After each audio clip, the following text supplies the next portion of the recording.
So, ayan guys. Brand out na, blackout na, blackout. So, yan sinasabi ko. Alas 3 ng madaling araw, pinatay na yung electric natin dahil malamang meron mga poste na to na hindi naputol yung mga wire.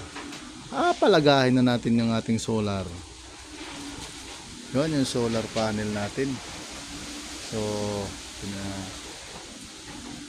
iwanag na natin yung solar panel. Pero papatayin din natin to dahil mawawalan tayo ng extra na ilaw.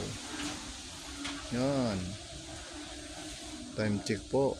Alas 3:19. Mga 3:20 na ngayon.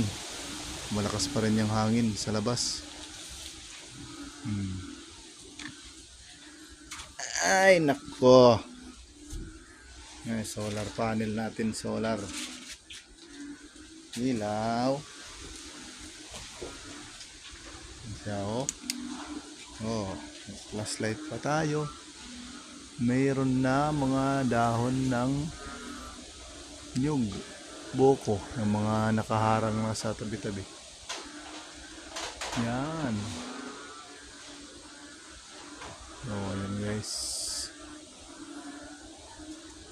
Buti nakuha natin yung solar panel. Yan. Pero hindi na maliwanag, madilim na. Alright.